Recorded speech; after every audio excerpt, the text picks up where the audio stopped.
Welcome Digimon Tamers! Today's video is going to go over the BT17 pull rates across multiple cases, and boxes, and whether the secret crisis is going to be a crisis on some people's wallets for this set. Currently, pre-release prices haven't really budged much, and partially I think this is a fear that the set is similar to BT16 and EX6 with availability.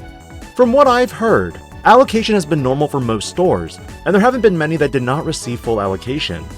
As always, if you enjoy these types of videos, do consider liking this video, subscribing to the channel, and hitting that notification bell for more future content. The narrative of today's video is going to go over the pull rates from 113 boxes, almost 10 cases worth of pulls, and your chances of pulling particular cards.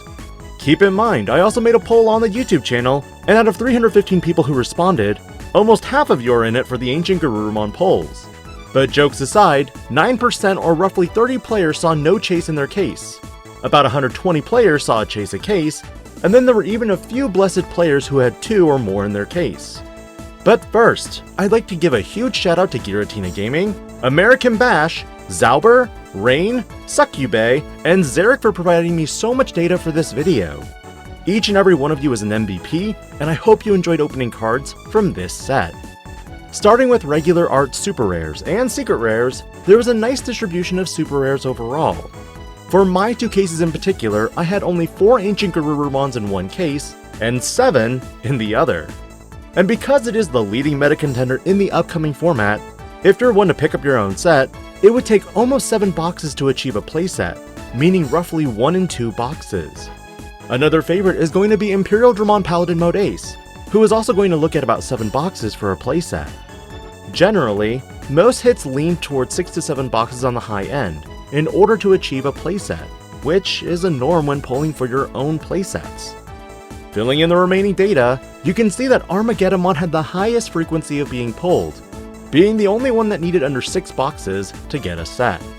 But for your secret rares, Greymon tended to skew higher than Fenrirlugamon Takamikazuchi mode, meaning in under a case, you'd likely have a set, while for Fenrirlugamon Takamikazuchi mode, it might take over 13 boxes.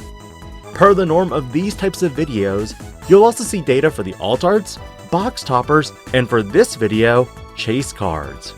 Trust me, there's a lot of data here.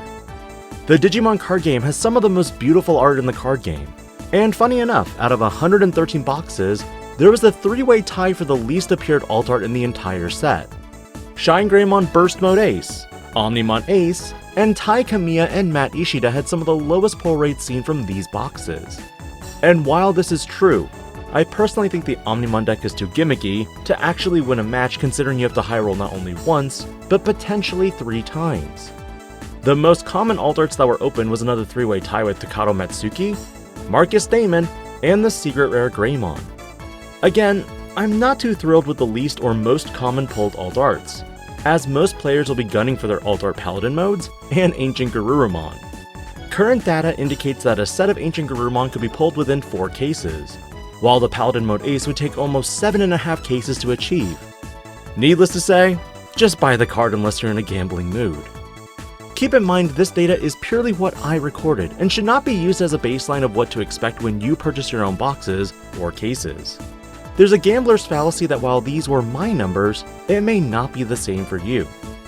Box toppers was one major one that I honestly found hilarious, as for my cases, I opened Flame Dramons out the wazoo and dodged Falcomon and Memetyromon. But for other individuals, they opened exactly 4 Flame Dramons in almost 4 cases. The discrepancy is real on this one. But before we make it to the promos, we'll start with the remaining alt arts from BT17. Manoa Bellucci had the least frequency when opening these box toppers, needing over 3 cases for a playset based on projected data. The most common was Rika Nanaka.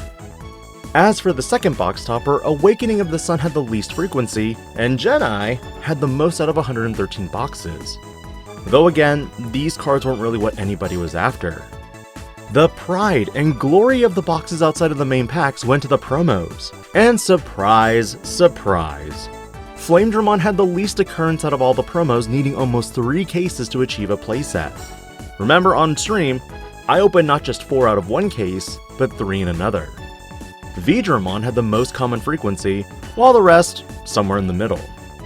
Now normally I don't look too much into chase cards because it's purely speculation, but this time I have a much better idea of rates on again what data I've collected. Out of 113 boxes, 10 chase cards were opened. 2 Gallantmon Crimson mode, 1 Omnimon Ace, 2 Fenry Lugamon Takamikazuchi modes, 1 Tri-Greymon, and 4 Baby Greymon. Based on these rates, it currently suggests that pulling a chase card could be easily done within 11.3 boxes. And based on my own experiences, the chase card most definitely seems to currently be 1 per a case. While other players have reported that their cases had 0, it could have also been poor quality control that led to one case having 0, and another having 2, or even 3. Because there are 2 variants of Greymon, this also makes it more likely to pull this for your chase over the SP rares. But to conclude for this video, prices for this set are going to vary based on the fact that I have heard mixed opinion on the set being fully allocated. There is still the matter that other places like Latin America and UK will not be receiving this product today and it will be delayed.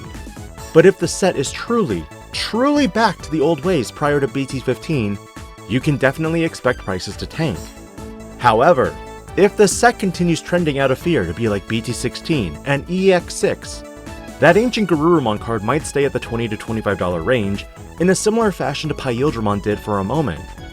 I can't predict the prices of cards in the game, nor can I make the call for you on whether buying pre-release was the right move or waiting until after is the choice.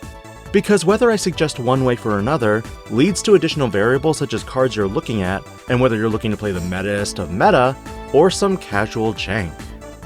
What are your thoughts on the pull rates of BT17? And will you be picking up some boxes today for general release? Let me know your thoughts because next week I'm diving into a lot of back-to-back uploads again for the coming month. This is DIGI-PANDA, logging out.